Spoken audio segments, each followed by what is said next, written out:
Oh, they added a little notice there.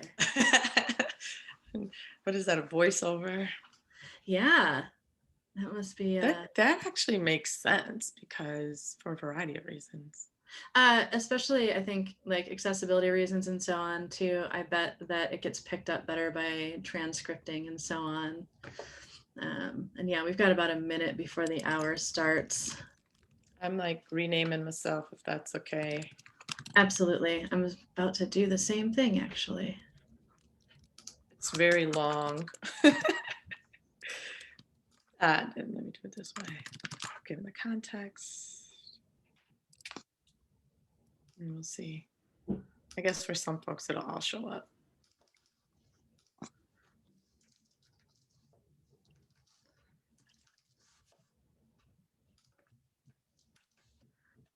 Just set this up, but I use this Zoom for a variety of things, so you never know. So we're at the top of the hour. I'm going to kick us off while people are coming in, just so that we don't lose any time. So folks, thank you so much for joining us today. I'm here with Dr. Melba Nicholson Sullivan, and we're here to talk about co-creating compassionate spaces for a variety of people. Real quick, I just want to mention that this webinar is sponsored by Integrative Life Center, that's ILC, and you can check them out at integrativelifecenter.com. They do a ton of great work with recovery spaces for folks in sex addiction and other areas. I, again, am Ani King. I'm the Chief Operating Officer here at All Counselors and extremely excited to bring another installation of our inclusive therapy series. And I'm very, very excited to be here with Dr. Nicholson Sullivan today. Would you mind telling us a little bit about you and your background? And anything that you want to share about yourself and with the audience? Sure, and I will try to keep it short. As much as you'd like to. Sure. My name is Melba Nicholson Sullivan, and I am a licensed clinical community psychologist, which there aren't a lot of programs that train us in clinical community anymore. What that means is that I am trained to understand what's happening intra-personally, so our thoughts and emotions, our physical sensations, as well as understanding how the contexts we live in, our relationships, our communities and organizations and businesses, our social political policies, our time and space, values and beliefs shape that, and sort of this dynamic between the two. I am the CEO of Freedom Flow Solutions. We reduce stress and promote thriving at home and community and at work.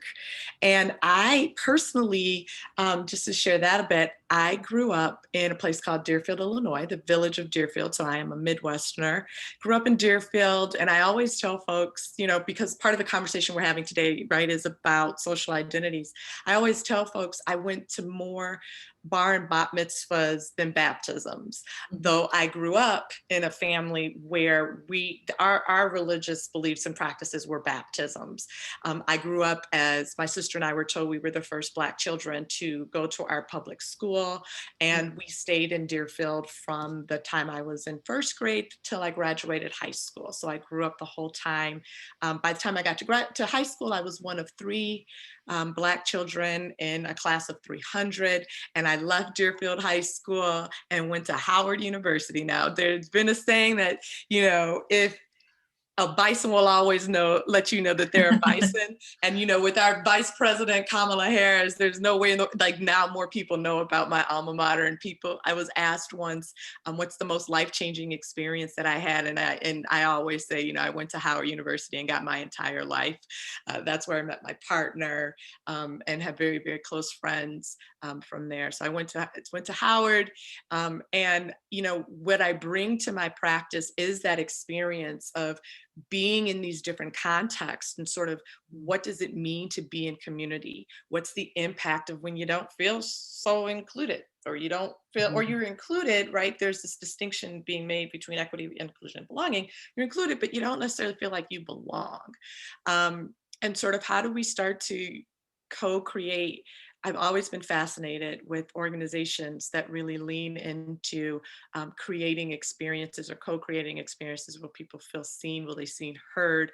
And this quote from Freud actually has been coming to me more recently, which is, "Oh, how bold one becomes when they know that they are loved." And so when it's outside of family and relationships, right, we get a little funky about that word love. But so Yeah. in other contexts, it means directed attention. It means seen and heard. So, oh, how bold, what risks we take, what joy we get to have when we understand fundamentally somebody's got our back, that we're Yeah. seen, that we're heard, that we're accepted fully for who we are. And so that's always been, and I've had a lot of fun now. I have a theater arts background. I have a contemplative mindfulness, ancient wisdom practices passed through all generations, um, through generations and multiple cultures background. And so I bring all of that to co-create experiences with people.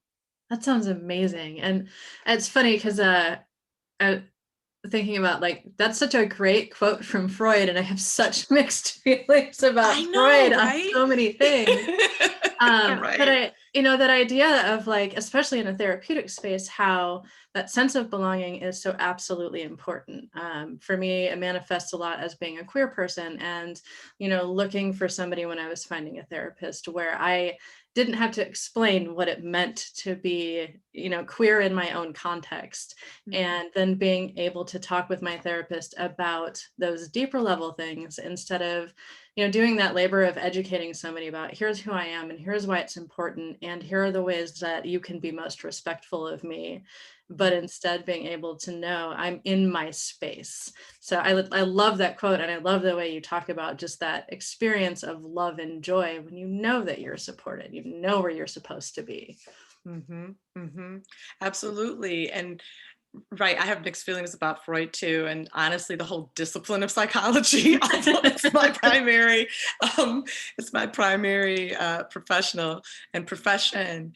I've looked to leave it many times. I always say, if I had another career, it would have been being a lounge singer on a cruise ship because I love to travel. And then, of course, la pandemia, right, these pandemics really shift that as an option, Oh yeah. like my avoidant fantasies. But this piece around, what I also say is, um, right, like when we have these experiences where we don't feel belong, there's a lot of languaging in psychology and quite frankly, in all of the um, healing disciplines. I was going to say mental health, but it's really all of the healing disciplines that actually undermines belonging, Yeah. actually invites us into hierarchical relationships where one of us is the expert, right? And Yeah. the other, isn't. And this piece of collaboration is such a huge piece of that conversation. And most of us, there are two things that happen. Most of us are trained to think individually and not about individual, or ecological psychology is sometimes what's called, what you just named, queer in my context, right? Like this piece of there's me as an individual and then there's the context. A lot of us aren't necessarily haven't had those opportunities, or we've had to be very intentional about Mhm. seeking opportunities to learn about, like, how context shapes our development. And then we also often are trained to see it through problem focused, Mhm. also trained to see it as hierarchical, and all of those things don't necessarily serve us well, That right? that makes a lot of sense. I think I'm really curious in terms of the issue of hierarchy. When you're collaborating to build these spaces with your client, and also I assume with other people just in general, because no space is always an individual space. How do you, I guess, kind of just approach that from the start? Sure. So, it takes practice. Mhm. One is, and I'm going to share a few images for Yeah. this. Um, my client these days is actually organizations, Okay. and part of the reason for that is because in my experience as faculty in different programs and in my experience as a therapist, and for about 7 years, a little bit more than 7 years, about 10 years of my career, I worked with torture survivors and asylum seekers, right, who were coming to the United States seeking safety from all over the world. And I noticed that my colleagues across the country in programs that are working with refugees and asylum seekers often talked about, like, people assume it's hearing the torture narratives that's the hardest part of the job, and that certainly has an impact. But honestly, it's my relationship with my coworkers, right? Yeah. That is a lot more challenging. And so how do we, do that? And that space, and I spend a lot of my time in that space working with our clients who identified as LGBTQ and were seeking safety in the United States because of that social Yeah. identity. And that the nature of being persecuted by their government, Yeah. there requires a lens that is beyond the individual. So I think one place to start is with it's with, when we're talking, it does come into this space of social justice. And I think visually, sometimes it's much easier to get it when we see it visually, right? So some folks, some of these terms, and even these images, you may have seen something like them. There's a very popular image that actually is problematic because the people aren't the same size.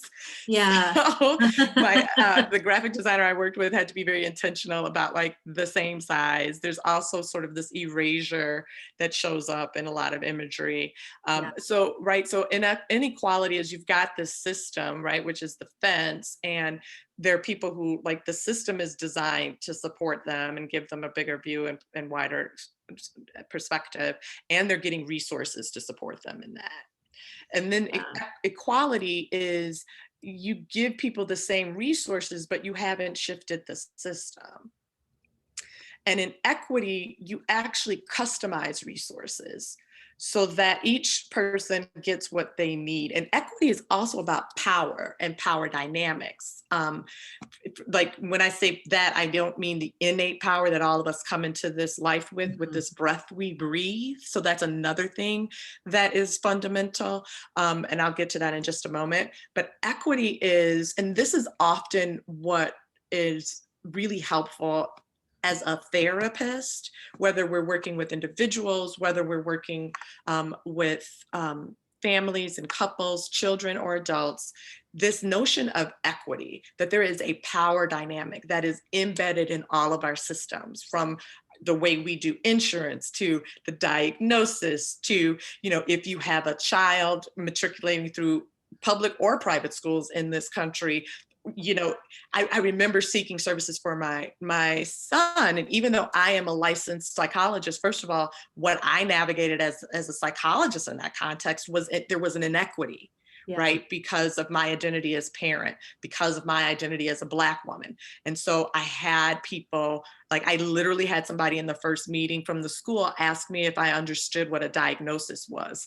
And this is 15 years after that. I was like, and my husband had to put his hand on my knee to keep me grounded, because he just kind of popping up out my body. Survival strategies. We're like, right. So this piece around really understanding that with these titles, licensed clinical social worker, right? With the CADC, what I'm saying, with all of these titles, there is there's a system that is designed to give us more power and access. It's really privilege.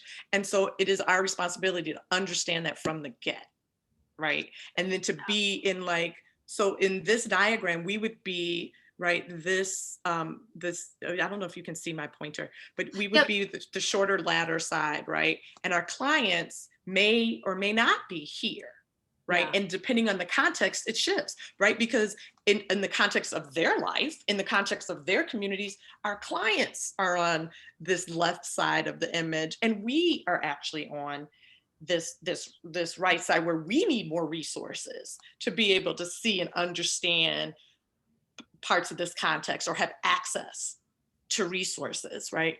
And then in the justice mindset, this is when we're really talking about being in the question of how do we shift the system. Yeah. Right. So this is just like one of the first places, in my opinion, to start is understanding equity, understanding justice. And then it starts to invite us to ask questions like, how do I use my power? How do I use my privilege? Right. And remembering that we all, so here comes the compassion, starting with compassion. I know you're going to try to ask me another question. No, not at all. Go ahead. Just one more minute. The other piece of this is, because this second word, and I know I've used it already, but I'll get there. So if we have a brain, we have bias. Yep. If we have a brain, we have bias. I think so many of us, it's not malicious, it's conditioned, as Jasleen Sadula says. It's not malicious, it's conditioned. We are conditioned by the contexts that we live in, and I might show you that image later, to have bias. That is the way our brains work. And we are also conditioned to criticize ourselves and others. And to be incredibly mean. You know, the volume of the critique. And again, I would argue the more time you've spent in academic spaces, the meaner you are to yourself, the more critical that background noise is, right? The more biases we have towards particular models or ways of seeing trauma or ways of seeing complex trauma or whatever the word is, right? If we have a brain, we have bias. Yeah. If we have breath, we have power. If we have breath in our bodies, we have power. So one of the ways that we've been conditioned, and I think this is endemic, again, I keep coming back to trauma because that's kind of like my home, that's like my specialty area. We've been conditioned to think that these external experiences that have happened to us, things that have happened outside of us, have taken away our innate capacity to choose, our agency. Right. And we've forgotten that no matter what is happening external to us, we always get to choose. Right. And even if we think about our healthcare system or our mental health care system, a lot of folks, it's a surprise to them when I think from that equity and justice lens. And I say, you know, you can go schedule a couple of phone calls or right. Like you get to choose. You don't have to stay with a provider that's not a good fit for you. And you don't even have to explain, no complaining or explain, just, Nope. Respectful pass, always an option, right? Because most of us have been conditioned that's resistance. Okay, call what you want, I'm out. You know what I mean? Like, but the conditioning of the system is to forget, that we have choice. Well, and that's, in a support group that I attend, we were talking about, there was somebody asking, you know, hey, this person that I've started seeing is the only therapist that I've been able to find in my area who takes my insurance or this or that, but they won't use my pronouns and they tell me that I'm too focused on that. And so it was a lot of us being like, yeah, that's not the right therapist for you and you should find somebody else. And then kind of helping understanding, like, it can feel like you only have this one option, especially when you really are looking for help. And maybe it was a lot of effort to find that help. But if that's not help, then you don't have to stay. You don't have to sit there. You don't have to be re-traumatized in other ways on a weekly basis to try and get help with something else. Yes, exactly. Because that's what happens in these contexts, right? That we are conditioned out of remembering that our clients and ourselves always get to choose. You know, if I go back to my upbringing, I'm not the Christian my mama raised me to be, but I spent my summers with my grandparents, and my grandparents were, you know, of the generation that migrated, you know, from the South to the North, and we're in the Baptist church, and then we became part of the AME church because it was the closest church that had Black people in it, and. There's a song though, right? Like this joy that I have, the world didn't give it to me. Yeah. This love that I have, the world didn't give it to me, right? This peace that I have, the world didn't give it to me. The world didn't give it, the world can't take it away. Yeah. Right. And so this gets into another area that I just want to touch on a little bit. Like one of the things, right, that we both were like, something about the name Freud is a little like, ooh, makes me like, I got a physical reaction to that. And part of it is because what became of psychology and psychiatry when it came into the American context, and sort of one of the things that's happened over time is this sort of disconnection between disciplines.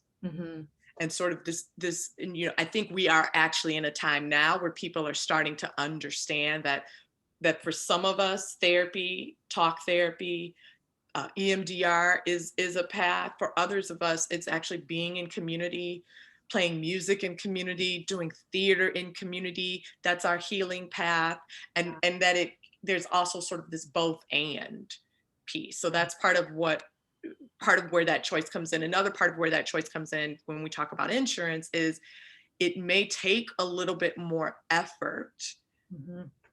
And there are resources, particularly in this season where, this virtual life ain't going nowhere. Now, whether or not the licensing catches up with that, I will not be on that soapbox, is a different story. We should have a whole other conversation about that's a whole other. And it's like just having the mindset of I get to choose, or creating space in ways big and small to remind ourselves and our clients, I ask you a question, for example, and then I can say, and let's remember, no is always an option. Respectful pass is always an option. That's just like one of those subtle ways of reminding people you get to choose, that you can set a boundary, even with me, right? I've been in a circle of Black women born and raised in New York. And, New York culture, I had somebody once say, New Yorkers are kind, they're not nice. The rest of the country is nice, they're not kind. And we're from the Midwest, so I feel that in my body, that we're polite, but we're not necessarily kind. We'll be like, you okay? And if somebody says yes, we'll just walk on. Instead of, that kindness of, hey, I can tell that you're not okay, or I can tell that you need this. And so I'm just going to step in and do what I can in this moment. And I might maybe lecture you a little bit or yell at you a little bit for like, why are you standing out here without shoes on? And like, here's damn shoes. And like, right.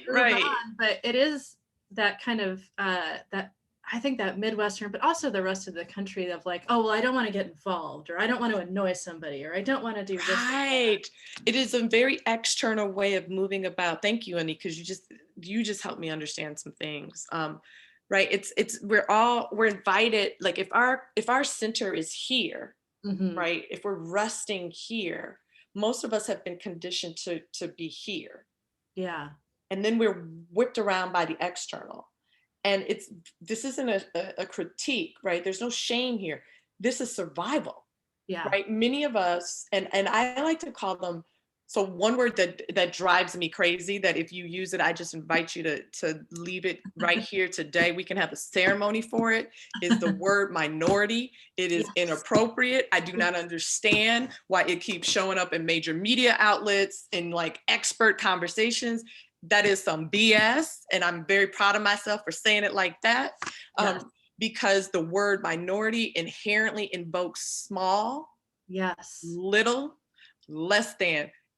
And it is a context issue, right? So if we reflect back to what I said about growing up in Deerfield, I may have met the criteria of quote unquote minority, but then I step on Howard University's campus, and now what am I? Yeah. You know what I'm saying? So it is just one of the most dehumanizing and problematic words that I think continues to show up in this diversity, equity, inclusion, belonging space. Please let that go. Thank you. Hallelujah. But then there's the piece, right? Like this, and I'm trying to remember of why I got to that, but right. So it's find another word. Oh, here it is. Cause I was talking about identities. So I don't use the language marginalized, oppressed, because there's something about that languaging and minority that, although those don't get me, because there is a way it honors like the truth of enslaved people, for example, with my ancestors, the truth of First Nation people and the erasure. At the same time, right? But you hear with people who are of Asian descent, this word model minority, right? Those are all incredibly problematic. So Yeah. I prefer the language of resilient identities, because for me, that language honors the path that my ancestors have walked, including my ancestor who was kidnapped from the continent of Africa with his sister, trafficked through the state of Virginia, sold to Mississippi, bought land within 4 years of being of the Emancipation Proclamation, right? So it includes that whole journey that that ancestor had, and what it took for me to be sitting here with a PhD, living in Lenape land, Brooklyn, New York. You know what Yeah. I'm saying? So I love the language of resilient identities, underestimated identities, undervalued identities, overestimated identities, overvalued. So that's another place, is really being intentional about the language that we use. Because this is where you start getting into privilege. So bias comes with our brain, power comes with our breath, privilege comes with context. Yeah. And I love that, when you said resilient identities, like that becomes that's language about the person, not language that is against the person. I don't have great, like, you know what I mean? It's not a great way of saying Yes. that, but using words like minority and this and that, like that invites paternalism, that invites the idea Yes. that if you are not a part of a quote unquote minority, that then you are larger, you are, you know what I mean, which ties right into that privilege. But that idea of, instead of it being, okay, looking at, moving through that path of, okay, what is equality, what is equity, what is justice, it's instead always kind of reaffirming the, okay, if I have certain privilege, then I am bigger, I am larger, I am more important, I am more this, which does not lend itself to even a conversation about justice, because it's not then about the person and what they need. It's still centered on, okay, this is how I feel because I'm uncomfortable with not being centered in this conversation. Yes. And it dehumanizes everybody. Mm-hmm. Right? Because therein comes disconnect, therein comes isolation, therein comes attaching myself and my self-worth to this external stuff. Yeah. Right? Like what becomes of you when the title is not, as where nobody cares what your title is, what your degrees are, right? What becomes of you? I've worked in, situations where people are like, well, I don't care about titles. And like, you might not, because you don't have to, but everybody who works for you, who's going to eventually maybe have to get another job or put a resume together, that has a real world impact on what they get to do next, how they are represented on that piece of paper. And if you are able to say, I don't really care about titles, then that means you probably don't have to do the resume song and dance that everybody else who works for you. Right. Check your privilege. Like, I know you think that you're being really cool and like, I don't care, everybody's awesome. Like, yes, but is everybody paid the same as you? Or does everybody have the same ability to move through space that you do? And the answer is always no. And that's the equity question, right? Like if you're saying that there's a blindness, that for me brings up like, oh, there it is, the equivalent to I don't see color. Mm-hmm. You don't see color because you don't have to see color. Yeah. My title doesn't matter because for you, that's that equity thing. That's that. Oh, so in this setting, you're the most powerful person up in here. Yeah. So your title actually matters a lot, and that starts to make me worry. Yeah. About whether or not you are in this question. I call this the Ben and Jerry's ice cream. Yeah. A friend of mine who does a lot of social justice work with community organizers. She said they sit with the question, how do I use my privilege so that it creates access? Mm-hmm. If I am denying and dismissing or blind to my privilege and not open to the I don't know what I don't know, mm-hmm, that's kind of dangerous. And it keeps me from being in this true question of how do I use my privilege? Like, because the moment I ask that, I'm acknowledging that that fence is wonky, that fence is not equal. And then I really am setting, again, it allows me to center myself, which makes it easier for me to pivot, to move, and then to create space. Yeah. Or co-create space without denying my capacity to choose, and that my capacity to choose in these jacked up systems actually has an impacts everybody. Yeah. And without dishonoring the dignity and humanity of people who have underestimated identities in the context, right? Yeah, absolutely. So the ways that this can show up, I'm going to stop my share and make this a little bit easier for me to see my slides. There it is. I'm trying to, let me go back and see something. Okay. I'm going to do a practice because I'm going to do a practice because we're halfway through and this is like one of my favorite things. And it's key to this relational piece of things. So I'm not going to attend so much to the context. I trust that people, if you are more curious about that, then there's more, there's a lot of information out there about that. I'm going to take a deeper dive into compassion. I'm excited that you are, just from our preliminary conversation when we were, talking about setting this up, and you were talking about, the difference between empathy and compassion, and like moving along that, that really resonated just in that. So I'm excited to see, how that connects with folks who are watching either right now or later on, because I think that was something that really clicked something into place for me.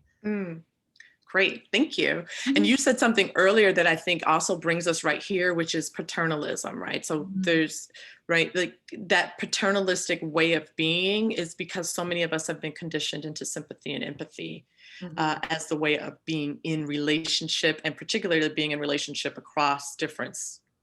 So what I'll invite people now to do is to get something to draw with. So it could be, some of the options I have on me are like a whiteboard because of remote schooling. So I got a whiteboard and I got these dry eraser markers, right? That's an option. Maybe you're a crayon person. Maybe you're a paint person. I don't know if we have time to get that paint action fully on. Maybe you are a pencil and pen person. This is not a jury thing. I'm not showing my images, right? We're not doing that. It's for you. But I would like for you, so let me just be quiet for just a moment, give you a little time to gather your paper, something to draw and something to draw on. Sounds good. I've got my trusty pen and eternally folded piece of poorly printed on paper. Great. And now I'm going to invite you to draw an image of the definition that is on the screen. We all have our own definitions of these words. These definitions are intentional. So I'd like for you to draw an image that reflects the definition that I'm going to walk through, which is on the screen.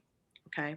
So when we're talking about relating to people from a sympathetic stance, this is a natural response. If we look at other animals in the animal kingdoms, we can see sympathy, right? It is feeling sad or sorry. In the English language, it's, I'm so sorry, right? And sometimes it's not just what we say, it's our nonverbal, right? We all know that's a part of being human too. Sometimes it's our energy, just like the vibe we emit. It's hierarchical. And this hierarchy is that power privilege piece, right? So there's a hierarchical privilege thing that's happening. And it's based on, it undermines collaboration, resilience, and thriving. Thriving, the difference being collaboration, right, is that we're colleagues. I work with you. I don't work for you. You don't work for me. Resilience is the capacity to move through a thing. Thriving is the capacity to move through. So the example would be like the pandemic. Resilience is I move through it, right? And I get back to my level of functioning before the pandemic. Thriving is that I actually grow. It's like I used to say COVID. I still say COVID is fertilizer, right? So thriving is I've taken this, roses, if you lean a little bit closer, as Andre 3000 says, you lean a bit closer, it smells a little boo-boo. That's what thriving is, yeah. Right? In sympathy, and sympathetic stance undermines that, because the person who's got this, invoking this privilege difference, is seeing the person as the sum of their pain. That's all they're seeing about them: their oppression, their marginalization, their the ways in which they've been harmed because of their identity, or the ways in which they're vulnerable to harm, right?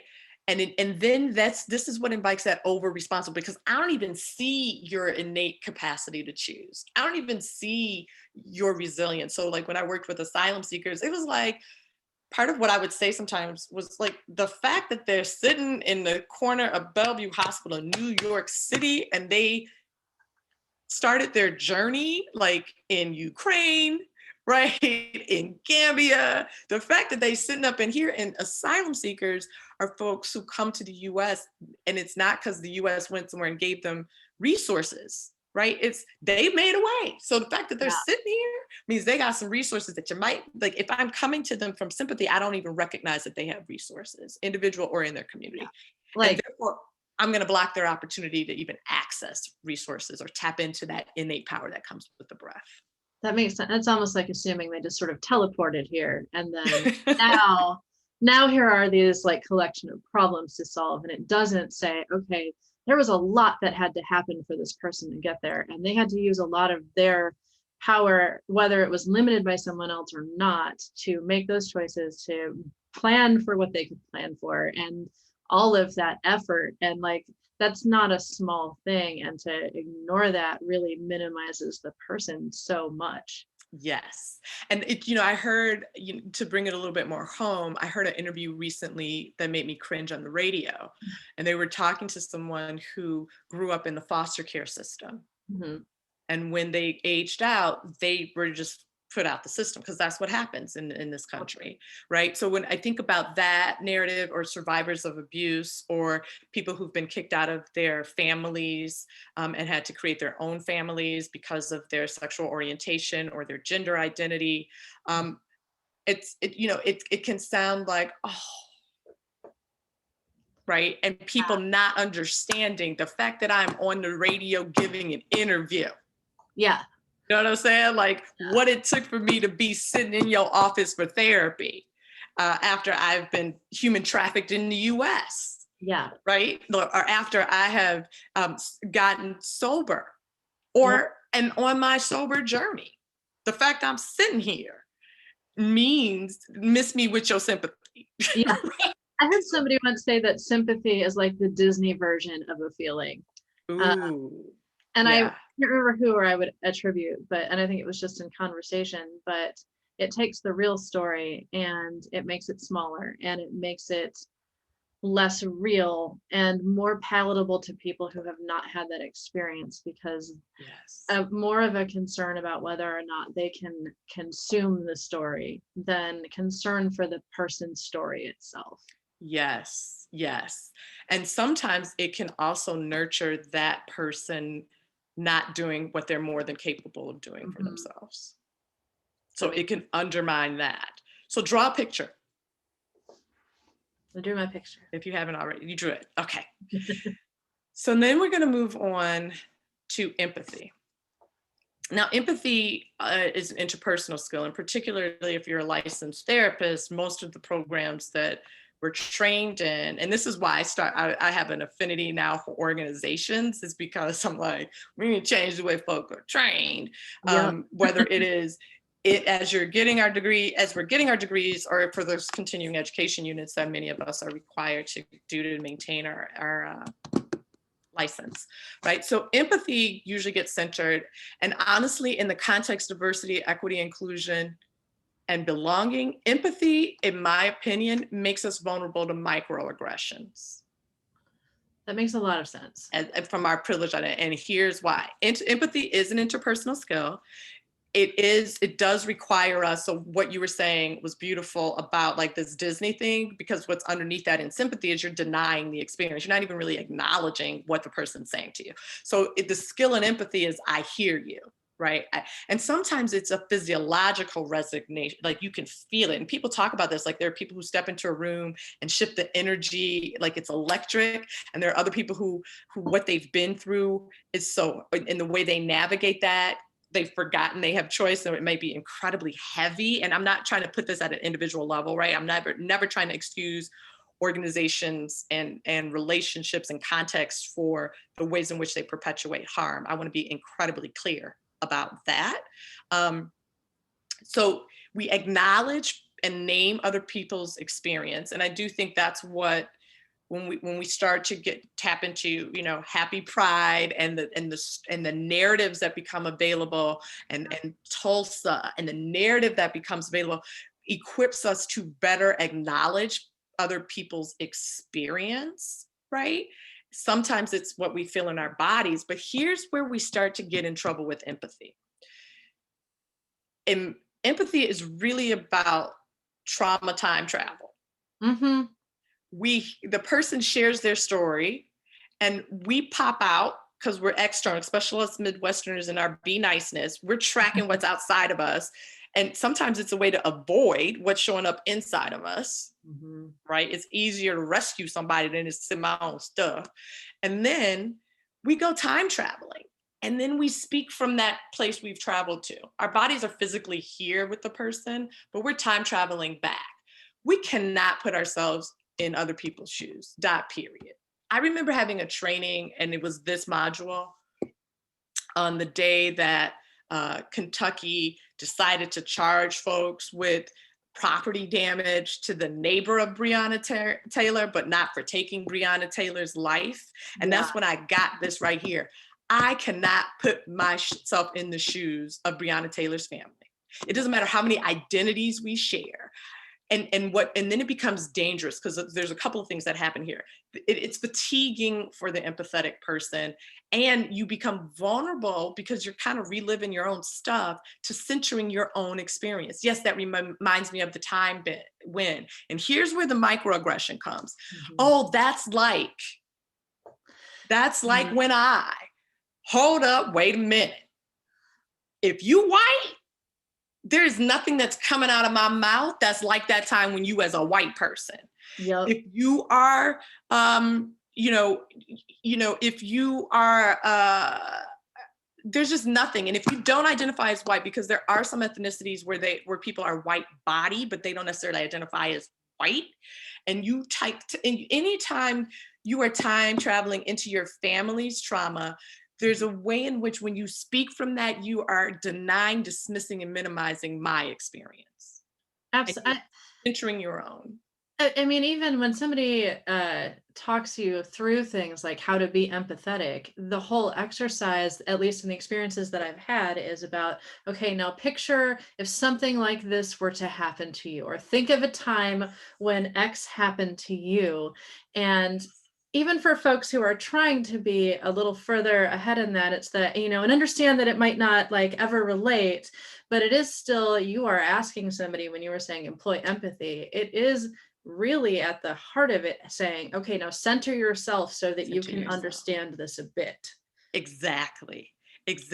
And this kind of blew up for me with a white colleague who I hired and to do these trainings. This is one of the key modules in the training in my sort of standard program. And she quit. Mm-hmm. And her identities were, a white body, race, and an ethnicity, and I'll say Italian, Irish, right? Mm-hmm. Like an ethnicity that became white in the US to survive, right? And what she said was like, my people need to be empathetic. And then here came the microaggression. I have a friend who's Black with a PhD, and when he's running in New York, people don't see that PhD. All they see is that he's a Black man. I'm sorry. I don't know I know y'all just met me, but what you also know is that I'm Black with a PhD. So here I am with a white woman, right? What I will say is this: we can have empathy at the level of emotion. Mm-hmm. That's when I think it's appropriate. Once you start to get into the storytelling, that's when the microaggressions start to happen. Yeah. And honestly, it's a survival skill of fighting against the discomfort that the privileged person feels. The shame that they feel as somebody who has a different social identity is sharing the impact of having not having privilege in that context, right? And so to manage my shame, I'm going to say we're all human. And I'm gonna come with that American melting pot mentality instead of that Canadian mosaic, which allows us each to be our own beautiful, delightful selves. And I'm gonna try to get you to melt, and I'm gonna try to melt into you, like, mm-mm. And then I say dumb stuff. Or I shouldn't say dumb stuff. It's not malicious, it's conditioned. I say something that causes harm and causes pain because I'm not sitting with ouch. I'm not sitting with oof, I feel guilty. I'm not sitting with this is overwhelming and I don't know what to do. Yeah. I feel like I have to do something. And so I got to show you, and we swap stories. The other thing that happens with empathy is if even when I'm resonating an emotion, then it's like, oh yeah, I know what it's like to feel sad. Oh yeah, I know what it's like to feel angry. Oh yeah, I know what it's like to feel hurt. But here we go. And this is all we're doing, Yeah. right? Again, it's not right or wrong, good or bad. It's just in the context of cultivating inclusivity and belonging. It may cultivate inclusivity, right? Belonging, like I won't go through that, but like belonging, that sense of you seeing and hearing me isn't necessarily cultivated, right? I wonder if, Because it's all you. no, so sorry, I didn't mean to interrupt. I was gonna say, I wonder if, I know that it is a longer conversation, but if you could give folks who are listening an idea of what the difference between inclusivity and belonging are. And again, I know that that is a very long conversation. No, it's not. I always mix up analogies and metaphors. So the one that I've heard that resonates with me the most is diversity is having different people in the room, right? Inviting me to the party. Equity is creating access so I can actually get in. So you didn't just invite me, but you gave me access. You don't have me standing on some line, having to drop names. You don't, you've created a ramp if I have some mobility challenges, right? Equity is access, power, access. Inclusion is you ask me to dance. Belonging, you play my music. Yeah. So there are a lot of environments where there's diversity. There may be some equity. There's some inclusivity, right? You're invited to the meeting. You are asked, you're there. Belonging in that sort of meeting, or let me see if I can do a therapy analogy, right? Like you have a broad, you have clients of all different backgrounds. You've actually done some studying and practice in the space. Inclusion, you're accessible, right? Whether it's you accept my insurance, or you are priced at a point, or you are located in a place where it's easy for me to get to you. Inclusion is I'm not the only one. So that's a little bit of overlap with diversity. But the inclusion is also like you're listening to me. So if I tell you that CBT is not my jam, you have the capacity to provide something else. I'll say that. Okay. And then belonging is you hear when I first started training in this, it used to be called cultural competence. Now we've moved more towards humility, and not in humiliation, but just humility, understanding that we don't know what we don't know. In the cultural competence framework, it was, this is what Black people do. This is what Jewish people do. This is what Caribbean people do, right? That's inclusivity, but it's not belonging. Belonging is, this is what some Black people do. What do you do, Black woman? Yeah.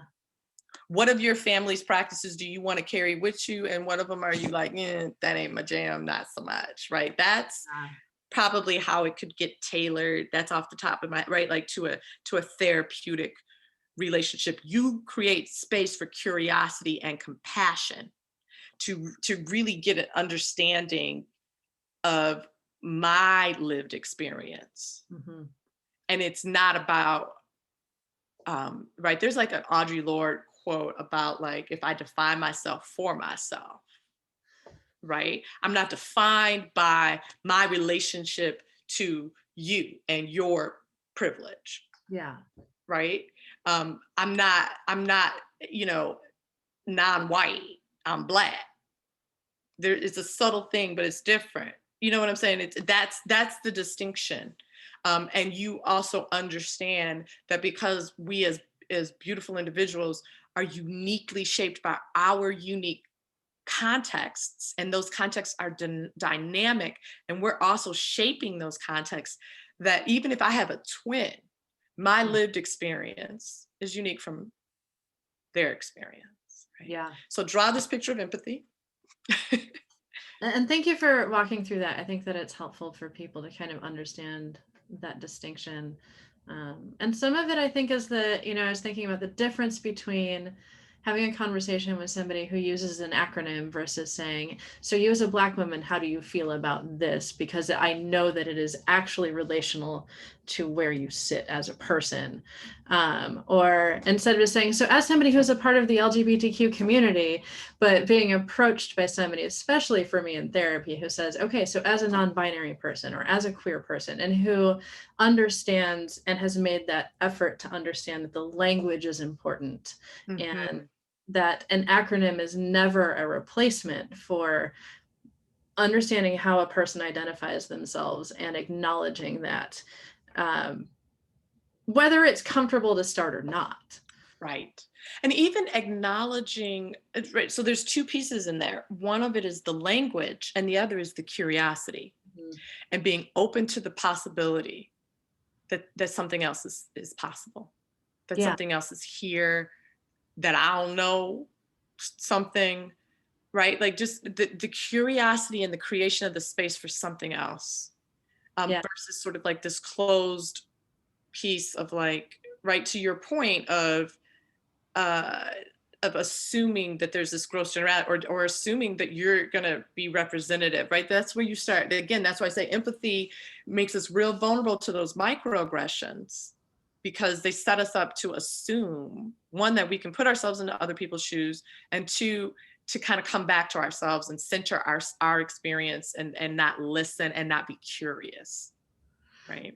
Absolutely. And I think what you described as humility, that's a really important piece. And I think you were the first person, again, when we were talking about setting this up, that I had heard use that. And it really, I sat with that for a really long time, because it made so much sense okay, like this is that next, like this is where you move towards, like maybe you start with, okay, I'm trying to be empathetic.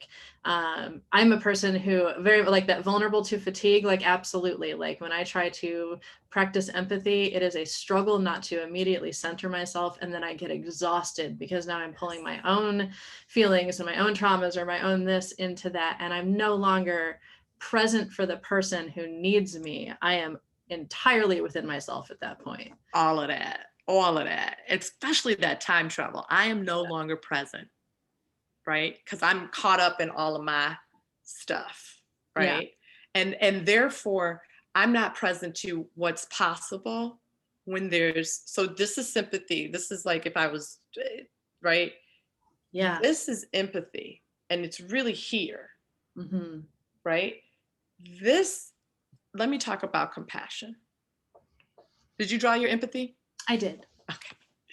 So compassion, right? There is this piece, there is empathy, there is a place for that practice of noticing and attending to what shows up for you.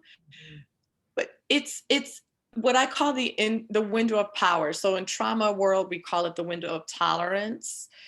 What I call as the window of power, and I'm not, in the interest of time, I'm not going to go to this slide, but it's when we're in our window of power, there are different people who've talked about this. This is in positive psychology. Mihaly Csikszentmihalyi, right, calls it flow, right? When we're in our window of power, we have this sense of physical and emotional safety, connection, belonging, and agency. Again, our capacity to choose. We're more likely to give people the benefit of the doubt. We are able to be curious and creative, right? And it's easy and it's dynamic. Our context shape when our windows are open and we feel all this access and flow, and when they start to close. And for some of us, if we've navigated a lot of trauma in our lives, or abuse, or abuse of power and privilege, right? We may kind of get stuck with our windows closed and sort of stuck in fighting against, fleeing and avoiding, freezing and numbing out, over controlling, under controlling, acquiescing, bracing and enduring. That was my favorite, bracing and enduring, or freezing, right? And we forget that we get to thrive. Now, I'm saying a whole lot, and all of it could stand to be unpacked. So let me just talk just a little bit more on this window of power. My mama didn't call it that. She called it getting on her last nerve. So all of y'all have some phrase similar to getting on your last nerve that you know what the window of power is. Now, when we are in a compassionate stance, we are in our window. We're nowhere near our last nerve. Mm-hmm. Right? And we expand, like when we time travel, we're time traveling, and we're kind of using that as an opportunity to expand and return again to our window of power. It may be for some of us who would do contemplative practice that we put our feet on the floor and we let our eyes fall on windows and exits, right? It may be that we take a breath. We may have, some of us, I have a client who has like some personal items that when her eyes fall on it or when she touches it, right, it helps ground her in the present moment or connect them to spirit, whatever your jam is for getting you into that window. This too is an external switch. So you are acknowledging your own and you're able to acknowledge the other person's, but it's not based on identification. So I come to DEIB with a human rights lens because so much of this stuff is dehumanizing. And I come to it with the question of how are we behaving? How are we behaving with each other? Because when we're truly from a compassionate space, and there's a Leela Watson quote that really gets this, like, if you've come to save me, right? Like, I'm gonna totally mess it up, but it's like, I'm not interested in that, go away. That's that sympathy, right? What gets in the way of a compassionate stance is the ways that we've been conditioned to in the Olympics of suffering. Yeah. Right, I'm gonna get to those slides in a minute, but compassion is not based on identification. Compassion is, I am fully aware of my capacity to choose and your capacity to choose. And when you forget, I am able to remind you. So there's a giving and a receiving, and there's just an ease and effectiveness. I'm not getting fatigued because I trust that you are more than capable, right? Now, what that might sound like is, right, for at the individual level, it's how am I feeling? What do I need? This is Christy Arbin's work. What can I do? Right? At the listening level, this is just some of the questions that you could ask, like, how are you feeling? And then you could ask it. A lot of people have that beautiful mosaic wheel. You can have people stamp it out in this virtual life or start to naming emotions is usually the first step of any healing practice, naming physical sensations, because that's the wisdom that restores our humanity, right? To get about this cognitive life and expand, right? What do you need, right? When the moment I'm asking you, what do you need?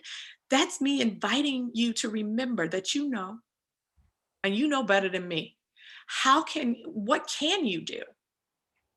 Right? And then how can I support you? So in the visual for me on that empathy, we're here, right? Yeah. Compassion, you may be here, but I'm able to say, ooh, I see that you're hurting. I see I can hear your pain. I can see your pain. And I see that your mother is here. I see that your best friend, like, is in you were talking to your best friend. I see all the things you went through to be sitting in my office. You know what I'm saying? Like, when we're in a compassionate space, we have a greater capacity to name and recognize. We're not abandoning people, and we're not victim blaming or saying solve your own issues. And in some ways we are remembering and really taking on supporting people and remembering who they really are, that the world didn't give it to you, the world can't take it away. And I am here to remind you, and there may be some resources that in my privilege I have access to. So an example that I like to give is when I worked at the program,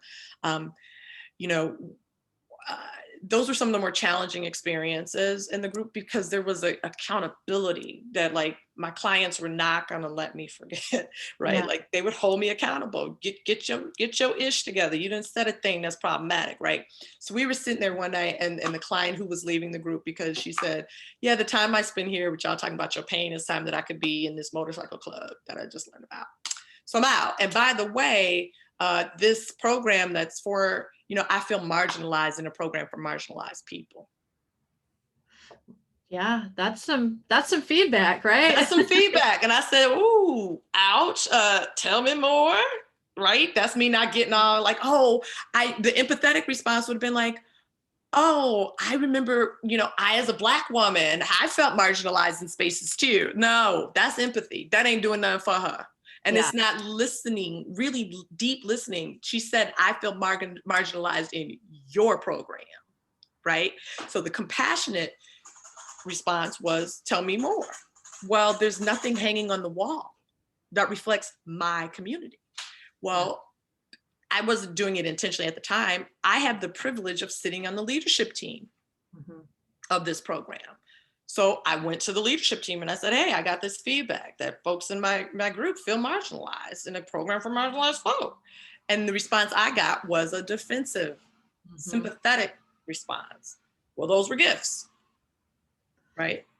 And they were very much a like we rescue and save people mindset. And so I brought it back. In my naivete, I would have checked it in the moment. I wasn't there yet in my journey. I said, this is what they said. And don't you know, the next meeting, the participant came in with the biggest rainbow flag I've ever seen. That's fantastic. Right? But in that, how can I support you? I want to be, we want to be in the Pride March in New York City. How can I support you? Get the resources to support. Like, what do you need? I want to be in, I want to walk down that street. I want to walk down Fifth Avenue. I want to go to Stonewall, right? Like, how can I support you? Get t-shirts so we can all be seen and recognized as one community when we walk down that and have thousands of people, right? Like, that's what compassion looks and sounds like. And let me be very clear, I mess this up all day and all night, but it's helpful to have, it's easier, I think, to have something to live into, something to orient around. And these 4 questions, I think, are actually pretty simple to practice. How are you feeling? What do you need? What can you do? Time. Ooh, it's 3 o'clock.